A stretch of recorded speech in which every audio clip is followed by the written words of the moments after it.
Hey guys, welcome back. In this week's video, I'm going to be walking you guys through an event that I recently attended called Taste of Smyrna. And the reason for this is that more than likely in your city, there's probably some type of taste of your city name that takes place every year. So whether you are a vendor getting ready to participate in one of these events, or you are an event organizer trying to get ideas for how to plan an event, I think that either way, you'll find some good inspiration from this particular video. Now, I do want to pause and say that this video is not necessarily professional quality. It's literally just me walking around this event trying to capture all of the vendor booths and all of the activities that were going on. So my recommendation is that if you see a particular booth that you find inspirational or one that you think you kind of want to replicate, definitely make sure to just pause the video and take a closer look, because I don't want to spend a lot of time on each vendor. It's a crowded event. There's a lot of people walking by and they get in the way of my shot all the time, as you'll see. So with that, let's go ahead and start to talk about some of these booths. So like I said, Taste of Smyrna, we're seeing a lot of food vendors, and what you'll notice is some of the food vendors have really fancy setups and some of them have more simple setups.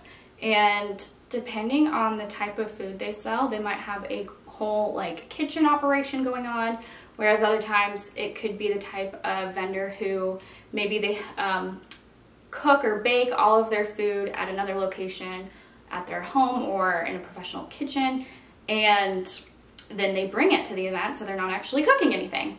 So that's one thing you can kind of look out for. You can also notice things like their branding. If you've watched any of my other videos, you know that I am a big proponent in having a very heavily branded booth. And by that, I really just mean it's important at a minimum to have your store's or your restaurant's name on display somewhere within your booth. So actually, I want to pause here. You keep seeing this guy in an orange shirt. That's my husband, and he is going around trying a lot of different foods. So you'll notice that I am recording him ordering different things and trying different foods. So I'm not just stalking some random guy. That's my husband right there. So back to branding. Branding is important, and you need to, at a minimum, have your store's name on display in a way that people can see it. I recommend big signs, whether that's on your tent banner, on your tablecloth. I actually wouldn't recommend only having your store name on the tablecloth, because if a lot of people are standing there, then no one's going to be able to read the tablecloth.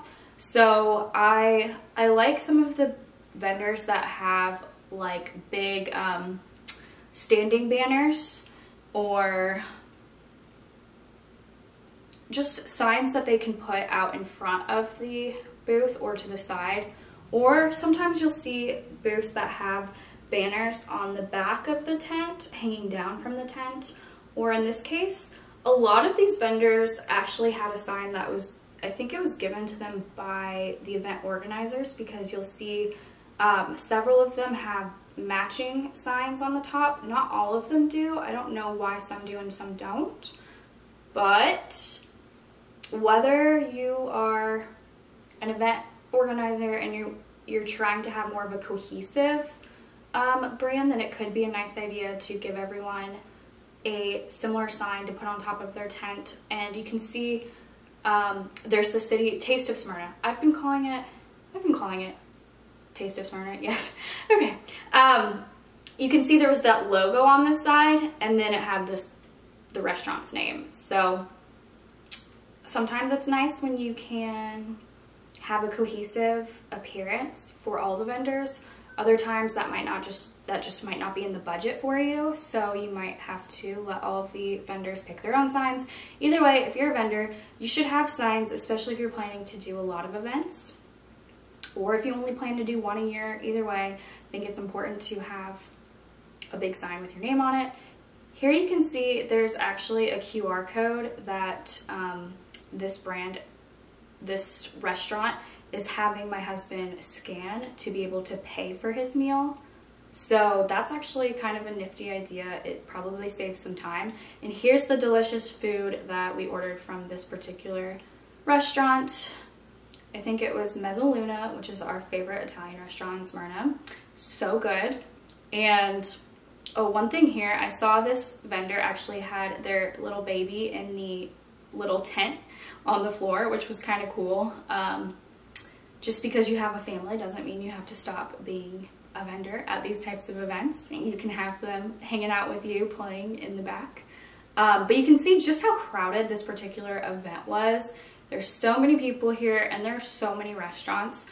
I feel this need to try to record as many of the vendors as I can. There's definitely a chance that I might have missed a couple, but I tried my best to at least get some footage of each vendor. And like I said, it was so crowded. It's hard for me to get up close without upsetting some of the participants at this event, the shoppers themselves. So yeah, I apologize.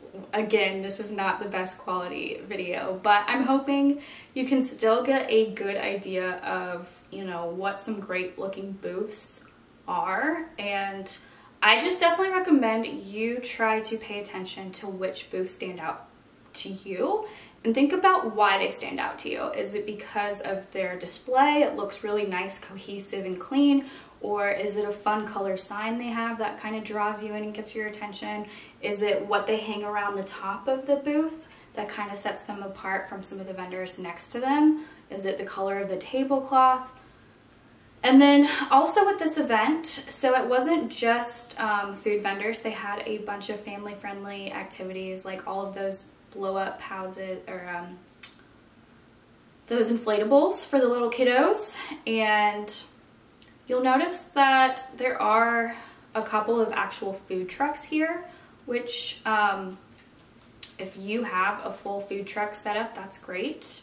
Actually, with this one, it's not a food truck, as you can see, but they've got massive signs that really kind of capture your attention. It's a much larger sign, and that is actually a chain restaurant around Atlanta, so most people in the area are familiar with that particular restaurant. And what else? There were all sorts of vendors, everything from bakery vendors. There were a lot of local restaurants. One thing I didn't point out is there's actually a lot of chain restaurants at this event too, so you might notice some restaurants that are also in your area. There were primarily mostly local, you know, mom and pop restaurants, but there are a couple of chain restaurants mixed in as well.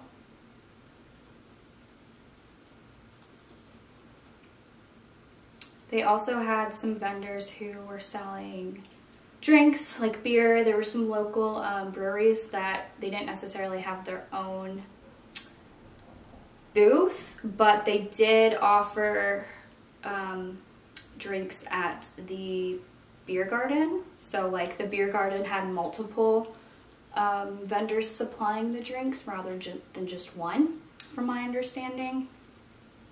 There were also some other types of brands there. So there was a section for kind of more like farmers market style vendors and also like craft fair style vendors.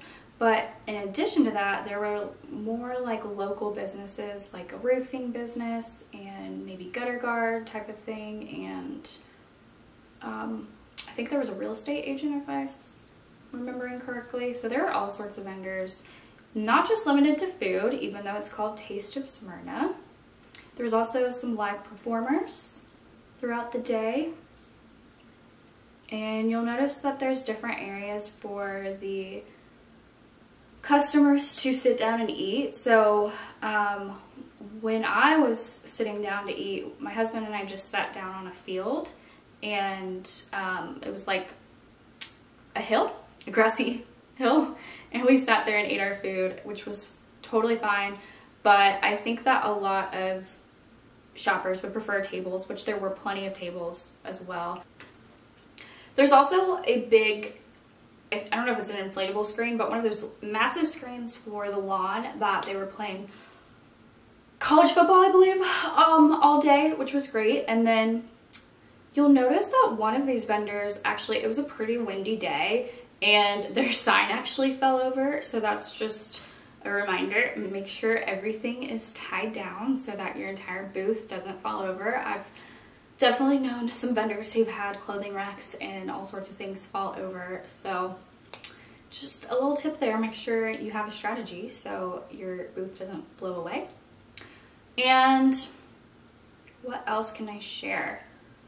So this event also had a section for non-food vendors. So I kind of brought this up earlier, but basically there was an area called, let's see, here's the sign for it. Welcome to the Georgia Grown Member Village. So like I said earlier, this was more of the farmers market section, but also some like craft fair style vendors that you might also find at a farmers market, or just kind of more like, I think they were vendors that had to have homemade items, or I don't know why I'm drawing a blank on the word for it, but non-wholesale, you have to make the items yourself. So that was this section. I'm not gonna show you this full section just because I don't want this video to be too long. I'll definitely have to share some of those booths during another video. I've got all sorts of videos where I highlight all sorts of vendors, everything from candles, soap, clothing, accessories, other food vendors at different types of events. I've got all sorts of great things. I'm going to work on a bakery focused video, and also children and kids, and I'm sure I'm forgetting a bunch. But with that, I hope you guys enjoyed this video. Make sure to give it a thumbs up and subscribe. If you are looking to find more vendor events, then you'll have to make sure to get on the waiting list for my brand new app that I'm launching very soon. That's going to help you as a vendor find more events to participate in. And not only will it help you find events, but it's also going to help you weed through the bad events, because this particular app is going to have reviews. So you as a vendor can rate a particular vendor event, and then that rating will show up for other vendors so they know whether it's a great event to participate in or it's an event that they should skip because the vendor did not come through on things like marketing, or I don't know, they just didn't treat you well. So with that, I hope you guys enjoyed this video. I will link to the website where you guys can sign up for the waiting list for that app. And with that, I'll see you guys next time.